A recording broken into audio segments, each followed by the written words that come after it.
Dos cosas me quedan claras después de la lectura de este último libro de cuentos de Julio Cortázar. La primera es que siempre es una gran alegría volver a su literatura. Y la segunda, que parece que no pasa el tiempo y Julio Cortázar sigue siendo joven aunque ya haya muerto. Y en estos últimos cuentos que nos dejó escritos, en este libro Deshoras que se llama, publicado en 1982, cuando faltaban solo 2 años para que muriera, no se nota y parece siempre joven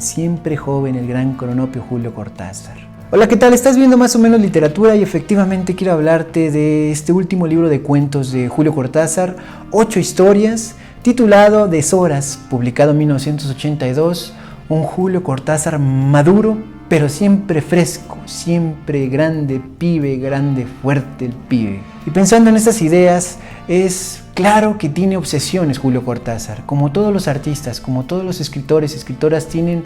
motivos muy recurrentes en su obra, en su literatura, pero también tiene preocupaciones que va incorporando conforme pasa el tiempo, conforme vive más cosas, conforme se fue haciendo viejo, aunque siempre pareció el más joven del mundo. Y Julio Cortázar entonces nos mete aquí en un cuento que se llama La Escuela de Noche, donde dos protagonistas, dos profesores de esa escuela, que también estudiaron en esa escuela normal, pues les pica la curiosidad y se convencen entre sí de visitar por fin esa escuela que ya la conocen toda, totalmente iluminada por el sol, prácticamente media vida la han vivido en esa normal,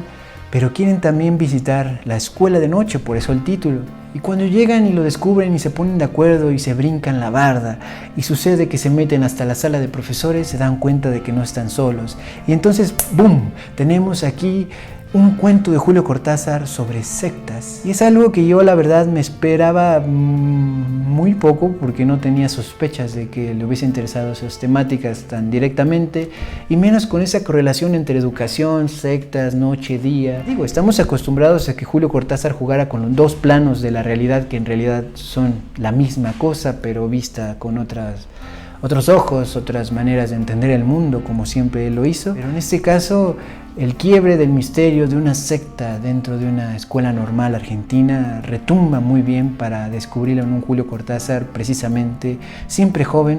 pero en lo último que nos dejó escrito.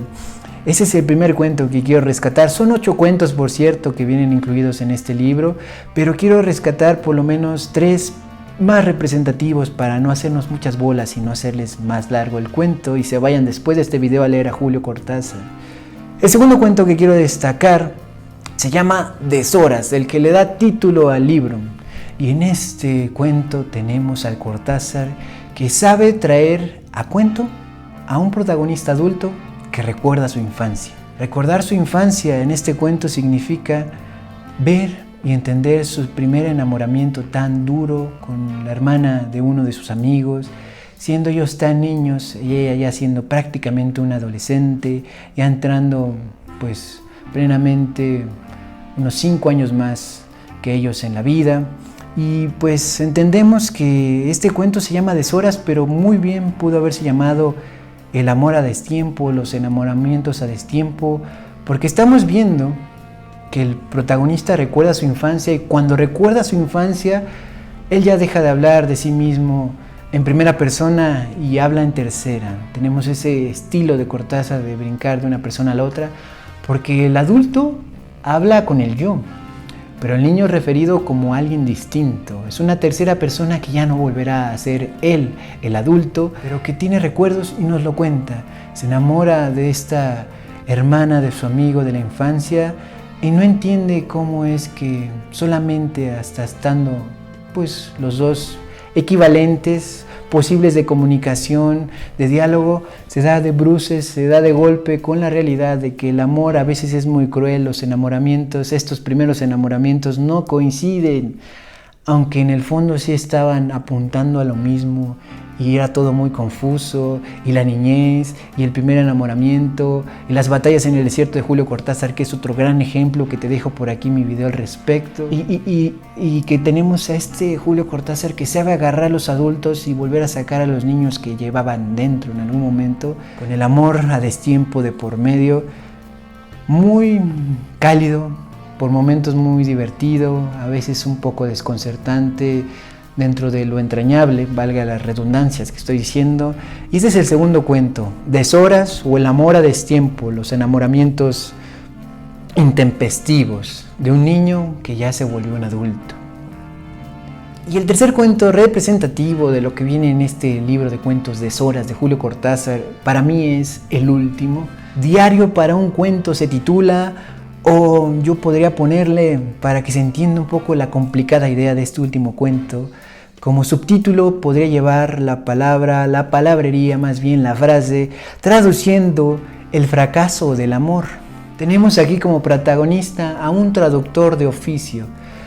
Tanto traduce patentes de industria como documentos oficiales. Y en fin, es un freelancer de la traducción de esos momentos, de los años 60, 50 más o menos, el siglo pasado, el siglo XX, bien metido en el siglo XX, este traductor que se dedica a traducir todo lo que puede, y entre esas cosas que traduce, porque vive cerca de un pueblo, también traduce las cartas de amor que les dejan los marineros a sus enamoradas, que en muchos de los casos, por supuesto, son prostitutas, que los conocen, se acercan, se enamoran, porque también llega el amor hasta esas partes más saladas de las geografías, que son las calles, la prostitución y también la vida de marineros, la vida de los puertos, que siempre es ir y venir, al igual que las prostitutas. Y sin juzgar, sin otra cosa que hacer, él se dedica, pues, aprovechar el trabajo que hay de traducir las cartas de amor, the letters of love, de estas enamoradas y enamorados del mar y la tierra. Y lo interesante es que en este cuento la forma es totalmente posmoderna, tiene muchos registros, es decir, efectivamente es un diario para un cuento. Su título no miente, son las entradas de un diario, una bitácora que va fechada, avanzando día por día conforme lo va haciendo el protagonista. Y él tiene el objetivo de recordar, de contarnos cómo fue enamorarse o volverse amigo o amante o aminovio o como se llame, de una de ellas, de una de las que llevaba sus cartas de amor de los marineros a traducirle a este traductor protagonista. Y vemos poco a poco las entradas como él no logra entrar del todo en el cuento, no sabe cómo contar esta historia de este enamoramiento, de este apasionamiento, de esta camaradería que tuvo con esta prostituta, con Anabel, si no recuerdo mal su nombre, que un poco está desesperado el narrador protagonista y un poco también traduce al mismo tiempo, tiene la maravillosa idea de incluir Cortázar en este cuento a su traductor como narrador y como parte de su propio diario, y que mete ahí traducciones que él hace, y incluye un fragmento de Derrida, de Jacques Derrida o Derrida, el filósofo francés posmoderno, el que inventó la diferencia, la différance, que nos habla de esa imposibilidad de lo diferido, de que el perdón en realidad se da a quien no lo merece. Esas ideas que también pues desconciertan, que son no lugares, que son momentos donde uno no miente pero no puede decir lo que siente, y que tiene mucho de psicoanálisis y de marxismo, y que también tiene nada de eso, y que es, pues vaya, así de inestable, y como una traducción que traiciona, pero al mismo tiempo es una traducción,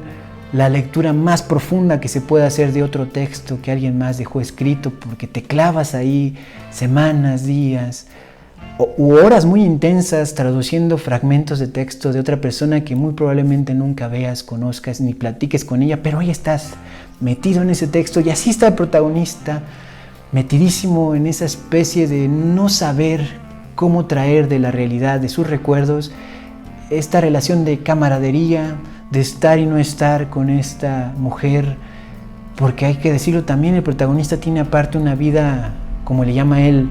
de cotidianidad con una pareja en forma. Y entonces es un cuento donde nada se halla en su lugar, porque es un diario de cómo no poder escribir este cuento, y aún así estás leyendo el cuento que es imposible. Y a mí me toma por muy grata sorpresa que Cortázar se permitiera este tipo de juegos, que ya estamos acostumbrados con la forma, pero que se tomara esas libertades de incluir fragmentos de un filósofo traducido por el protagonista, y esas idas y venidas, y en unas cuantas páginas, que es el último cuento aquí incluido, Diario para un cuento o Traduciendo el fracaso del amor. Y como menciones honoríficas, quiero hablar de Satarsa, que yo podría llamarle, y que incluso en el cuento juegan con esa idea, que es Cazando las ratas. Es un cuento donde el mundo, en ese lugar de costa que está entre las montañas y la costa, donde los protagonistas son parte de un clan, de un pueblo, donde se dedican precisamente a cazar unas ratas únicas, gigantescas, que llegaron ahí gracias a los barcos. Y entonces tenemos fantasía, pero también tenemos realidad exagerada, surrealismo. Y Satarsa es un juego con las palabras, de los anagramas y de estas ideas de las frases que van y vienen, como Anita Nava Latina, que se leen al derecho y al revés de la misma manera. Se me acaba de ir el nombre de la palabra, la pondré por acá. Pero este juego, en este cuento, Satarsa de Julio Cortázar, es fantasía surrealista, con ratas, cazadores, tribus y marineros, comerciantes, colonialistas y pues también curiosísimo, de nuevo, el absurdo del surrealismo, pero pasado por el ritmo y la gravedad tan fluida de la pluma de Julio Cortázar. Y quiero, como otra mención honorífica, mencionarles el cuento titulado Pesadillas o Caer en coma en medio de la dictadura. Y esa es la idea. En este cuento tenemos a una mujer que ha caído en coma, una hija de 2 padres, una hermana de un hermano, que la miran, la observan y ellos están convencidos de que va a volver. ¿Cuántas veces no se han repetido estas situaciones de un coma donde la familia espera y acompaña? Y tanto es así que ya la mandaron a su casa. En su casa es donde está con su enfermera y su madre ayuda, y también su hermano y también su padre. Y de vez en cuando va al médico, pero cada vez menos, porque todos están convencidos, excepto la familia, de que ella no va a volver de este momento de sueño, de este momento tan profundo de inactividad. Y afuera está la Argentina en la dictadura, en una de tantas que tuvo. Y afuera, él, su hermano, vive su vida y se incorpora a los movimientos de resistencia. Y afuera, todo se va a trastocar, y entonces empiezan a ver que la hija, la hermana, tiembla de sus manos, tiembla de sus brazos, y conforme más se acerca a su hermano, conforme más su hermano está ahí, más tiembla. Y entonces todos empiezan a decir, es que ya está teniendo pesadillas, no está en coma, sí nos está escuchando, está dormidísima, y tenemos que despertarla, y tenemos que hacer todo eso, y nadie los ayuda. Y entonces el hermano sigue viviendo la vida de la resistencia, muy sutil, muy oculto. Y estos dos lugares paralelos, el coma, quiero decir, médico, clínico, va a empatarse al final del cuento de manera temblorosa, telúrica, muy cortasariana, con la otra realidad de la dictadura argentina. Y tenemos al final del cuento el entrecruce de estas dos realidades, pues contundente, trepidante, que te hace agradecer una lectura que sabe considerar los aspectos políticos dentro de lo que nos está narrando, y al mismo tiempo la fantasía de lo clínico y lo clínico de la fantasía. Pues bueno, entonces tenemos en este libro de cuentos Deshoras de Julio Cortázar de 1982, por un lado, el boxeo, la venganza del boxeo, el regreso de ese gran apasionamiento del boxing que tenía Julio Cortázar durante toda su vida. Tenemos también una secta metida en una escuela de noche, y tenemos también un cuento de deshoras o el amor a destiempo, los enamoramientos primeros a destiempo en la vida, y después cuando ya eres un adulto y lo recuerdas. Tenemos el gesto tan interesante del meter por aquí y por allá traducciones de amor, de fracaso, de recuerdos, de Anabel en el diario de un cuento que viene al final de todas estas historias aquí reunidas. Y la mención honorífica, Pesadillas entre la dictadura y la coma clínica o el coma clínica. Y tenemos también, cómo no, este surrealismo único, cortasariano, con un absurdo de la cacería, pero también el colonialismo de marineros que llegan a hacerse y sacar provecho de un pueblo oprimido que sobrevive cazando ratas. Yo no sé ustedes, pero a mí por lo menos me deja con ganas de más, a pesar de que es el último libro de cuentos de Julio Cortázar. Pero lo bueno es que para estas reseñas que voy a estar sacando sobre los libros de cuentos de Julio Cortázar, es que empezaré de atrás para adelante.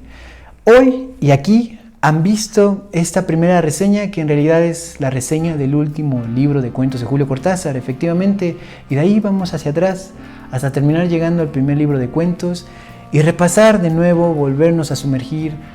a todos los cuentos que Julio Cortázar nos regó por la vida, que no son pocos. Este es el segundo tomo y aquí pueden ver, pues tiene, ya lo veo, más de 500 páginas, pero no es ningún martirio, todo lo contrario, es una magia, es una alegría. Y qué bueno que vuelven a estar aquí, y qué bueno que puedan disfrutarlo. Acérquense a Julio Cortázar, yo voy a seguirlo leyendo. Y esto es más o menos literatura. Si te gusta la lectura, si te gusta Julio Cortázar, si quieres más saber, repasar, discutir sobre las historias del Gran Cronopio y de otras literaturas, suscríbete, pues dale like y comparte. Nos vemos en un muy próximo video. Bye.